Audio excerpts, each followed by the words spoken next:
오늘 하나님께서 우리에게 허락하시는 말씀을 함께 보도록 하겠습니다. 오늘의 말씀은 마가복음 7장 1절에서 13절까지의 말씀입니다.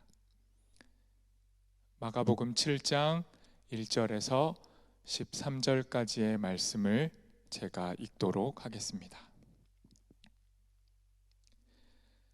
바리새인들과 또 서기관 중 몇이 예루살렘에 와서 예수께 모여들었다가 그의 제자 중 몇 사람이 부정한 손, 곧 씻지 아니한 손으로 떡 먹는 것을 보았더라. 바리새인들과 모든 유대인들은 장로들의 전통을 지키어 손을 잘 씻지 않고서는 음식을 먹지 아니하며 또 시장에서 돌아와서도 물을 뿌리지 않고서는 먹지 아니하며 그 외에도 여러 가지를 지키어 오는 것이 있으니 잔과 주발과 녹그릇을 씻음이러라. 이에 바리새인들과 서기관들이 예수께 묻되 어찌하여 당신의 제자들은 장로들의 전통을 준행하지 아니하고 부정한 손으로 떡을 먹나이까? 이르시되 이사야가 너희 외식하는 자에 대하여 잘 예언하였도다. 기록하였으되 이 백성이 입술로는 나를 공경하되 마음은 내게서 멀도다. 사람의 계명으로 교훈을 삼아 가르치니 나를 헛되이 경배하는도다 하였느니라. 너희가 하나님의 계명은 버리고 사람의 전통을 지키느니라. 또 이르시되 너희가 너희 전통을 지키려고 하나님의 계명을 저버리는도다.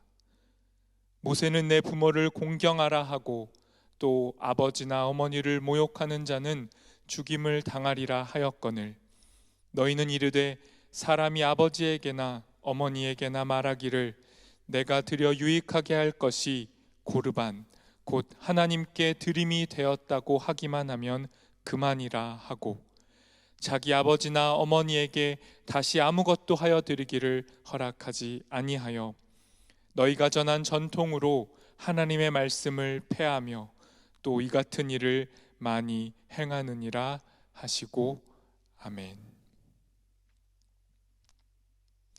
저는 오늘 계명을 버린 전통의 무력함이라는 제목으로 하나님 말씀을 나누고자 합니다.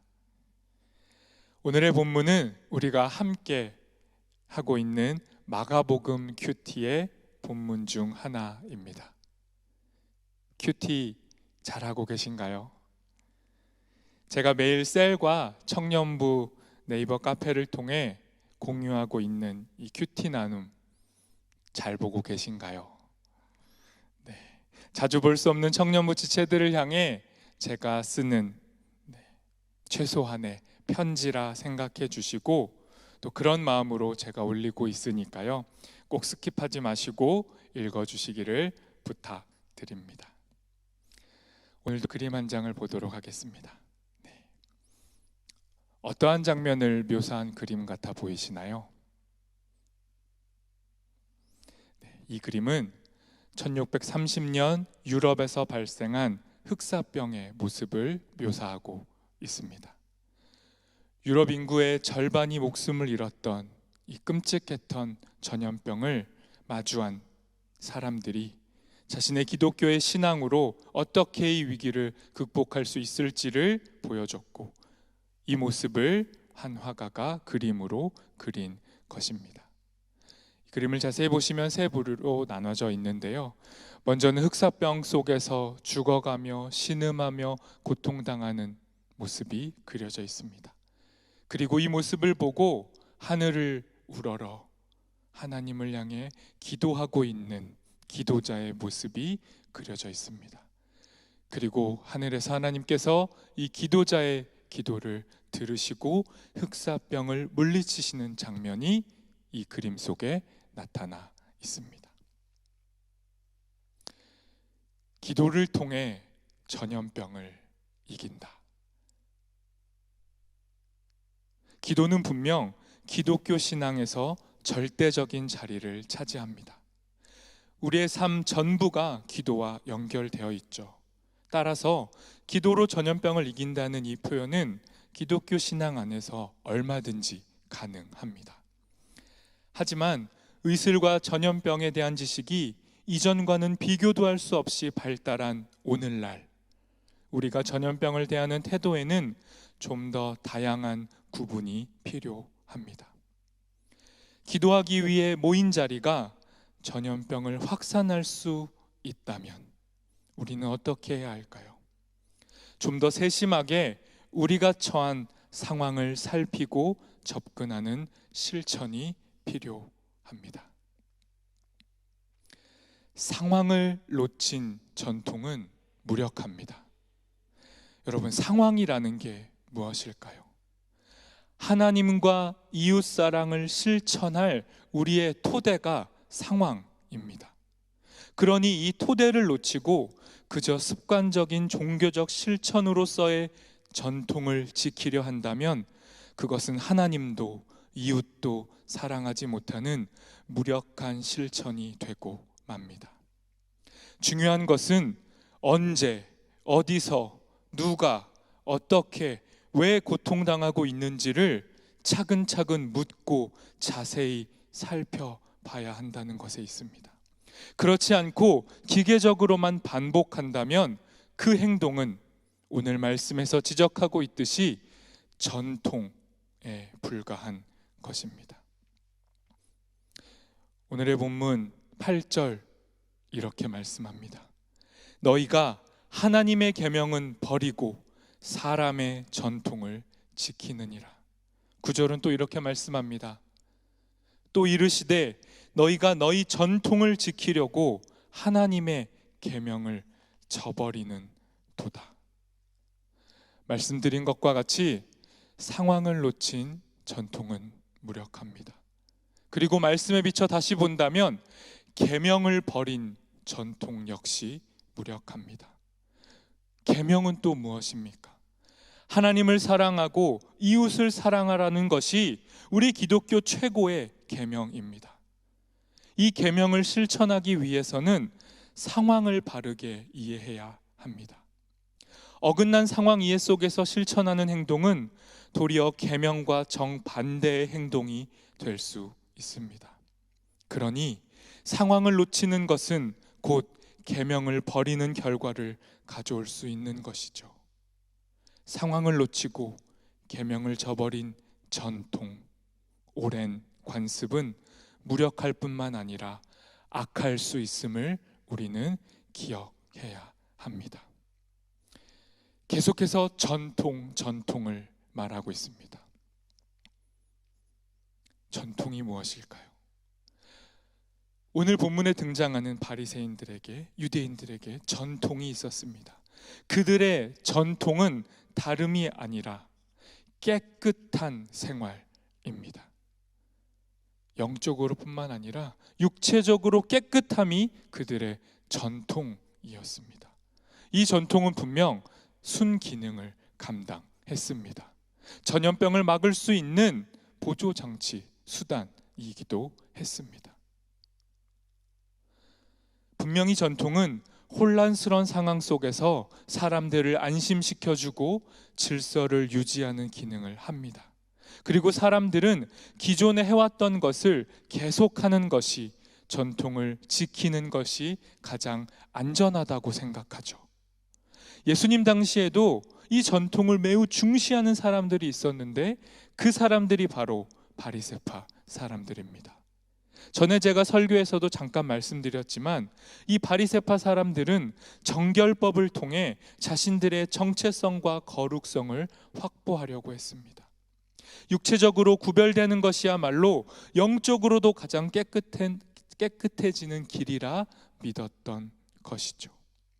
이처럼 자신들의 전통이 자신들을 지켜줄 것이라고 믿었습니다.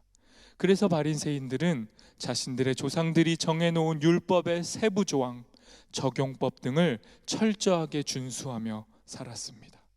그리고 그로 인해 자신들은 깨끗하며 구별된 존재라 여겼습니다.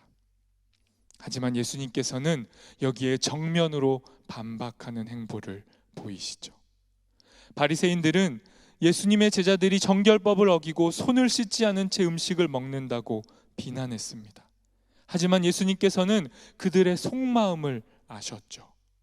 겉으로는 깨끗함을 말하고 있지만 그들의 마음은 더러움 그 자체였습니다. 그들의 말과 행동은 늘 어긋나 있었습니다. 예수님께서는 이것을 정확하게 지적하셨습니다. 그리고 이렇게 말씀하셨죠. 이르시되 이사야가 너희 외식하는 자에 대하여 잘 예언하였도다. 기록하였으되 이 백성이 입술로는 나를 공경하되 마음은 내게서 멀도다. 사람의 계명으로 교훈을 삼아 가르치니 나를 헛되이 경배 예배하는도다 하였느니라. 또 이렇게 말씀하셨습니다. 모세는 내 부모를 공경하라 하고 또 아버지나 어머니를 모욕하는 자는 죽임을 당하리라 하였거늘 너희는 이르되 사람이 아버지에게나 어머니에게나 말하기를 내가 드려 유익하게 할 것이 고르반 곧 하나님께 드림이 되었다고 하기만 하면 그만이라 하고 자기 아버지나 어머니에게 다시 아무것도 하여 드리기를 허락하지 아니하여. 이 두 말씀이 무엇입니까? 예수님께서는 지금 입술로는 깨끗함을 말하는 자들의 외식을 고발하고 있습니다. 그 외식이 구체적으로 고르반 속에서 드러난다라고 말씀하는 겁니다. 유대인들에게는 부모를 공경하라는 분명한 하나님의 계명이 있었습니다. 그런데 이것을 피해가기 위해서, 이 부담스러움을 피해가기 위해서 유대인들은 고르반이라고 하는 이 전통을 악용했습니다. 고르반이라고 말만 하고 하나님께 다 바쳤으니 부모님께 드릴 것은 이제 없습니다. 부모님께 드릴 것 모두를 하나님께 드렸으니 나의 의무를 다했습니다 하고 말했던 것이죠. 이것이 바로 외식이라고 예수님은 말씀하셨습니다. 이처럼 상황을 놓치는 전통은 무력하며 상황을 왜곡해 자신들의 유익의 도구로 삼는 전통은 악합니다. 이웃을 속이고 나 자신을 속이며 결국엔 하나님까지 속이려 하기 때문입니다. 본 뜻을 잃고 껍데기만 남은 고르반, 이 고르반이 그들의 외식의 실체였습니다. 하나님의 계명 안에는 분명 사랑이 담겨져 있습니다. 하나님을 사랑하고 이웃을 사랑할 수 있는 그 핵심이 계명 속에 담겨 있습니다. 그리고 이 사랑을 토대로 유대인들은 구전을 통해 자신들의 삶의 양식을 마련했습니다. 이것이 모여서 전통이 되었죠. 그런데 이 전통이 어느 순간부터 본 뜻을 잃고 사람의 계명이 되었습니다. 그리고 사람의 계명에 옳은 이 전통은 어느 순간 하나님의 계명보다 높은 자리를 차지하고 말았습니다. 그래서 예수님은 하나님의 계명보다 높아진 전통을 향해 이렇게 말씀하셨습니다. 너희가 전한 전통으로 하나님의 말씀을 폐하며 또 이 같은 일을 많이 행하느니라. 하나님의 계명보다 높아진 사람의 계명, 전통은 결국 하나님의 말씀까지 폐하는 자리에 올라섭니다. 우리가 성찰 없이 사용해온 전통이 도리어 하나님의 말씀, 하나님 사랑과 이웃 사랑의 계명을 폐하고 있는 것은 아닌지 돌아보아야 할 때입니다.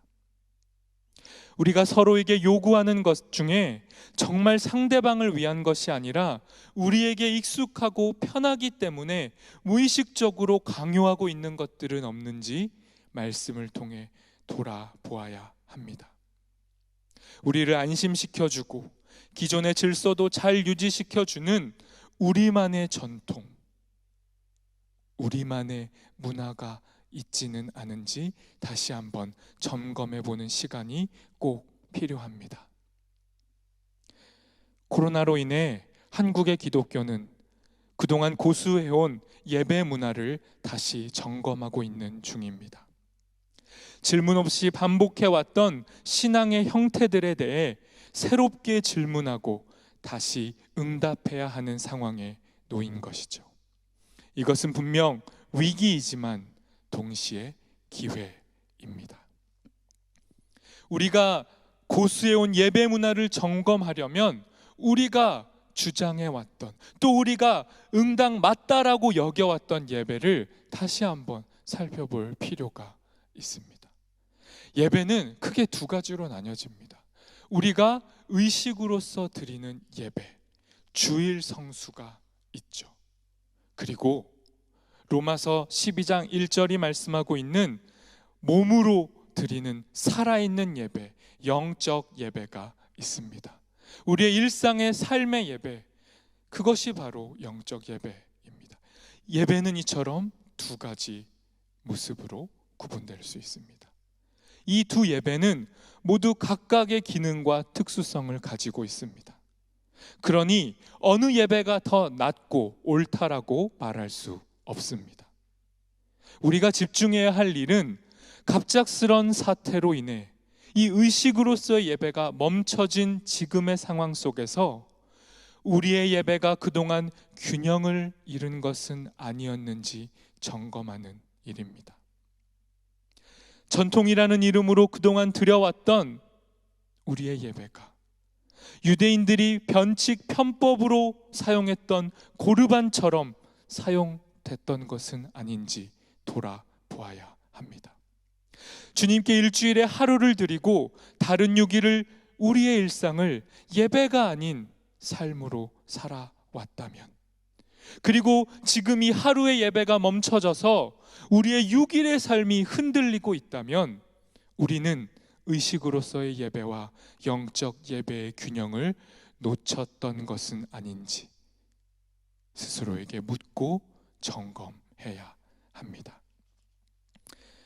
우리 개인뿐만 아니라 교회 전체를 위해서도 우리의 신앙 행위를 돌아보는 것은 매우 유익한 일입니다. 우리가 코로나로 인해 잠시 모이는 예배를 멈춘 것은 하나님을 사랑하지 않아서가 아니라 하나님과 이웃을 더 사랑하기 위해서입니다. 코로나의 위협으로부터 우리 자신과 이웃과 사회를 보호하기 위해 우리는 모이는 예배를 멈췄습니다. 율법, 하나님의 말씀, 성경, 전통, 그 무엇도 사랑이라는 절대 기준 앞에서는 언제나 상대적으로 적용된다는 사실을 우리는 예수님을 통해 배우게 됩니다. 사랑을 위해, 사람을 살리기 위해 안식일 문자 규정을 얼마든지 넘어서는 분이 우리 예수님이십니다. 모두가 혼란스럽고 처음 겪는 지금의 상황 속에서 부디 하나님과 이웃을 향한 사랑의 고민과 실천이 교회와 예배, 우리의 신앙을 더욱 풍요롭게 성숙시키기를 기도합니다.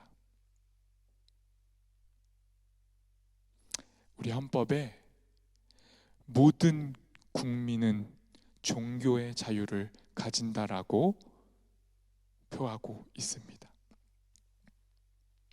종교에는 분명 자유가 있습니다. 각자의 신앙을 그 어떤 권력으로부터 방해받지 않고 표현할 자유가 우리에게 있습니다. 하지만 동시에 우리에겐 하나님과 이웃을 사랑하기 위해 우리의 자유를 잠시 내려놓을 자유 역시 지니고 있음을 우리는 기억했으면 좋겠습니다. 모여 예배할 수 있는 자유를 잠시 포기하고 대한민국을 넘어 전 세계가 함께 연합하여 지금의 위기를 극복하고 새로운 내일과 일상을 맞이할 수 있도록 힘쓰는 것이 하나님의 형상인 우리가 지금 실천해야 할 예배입니다.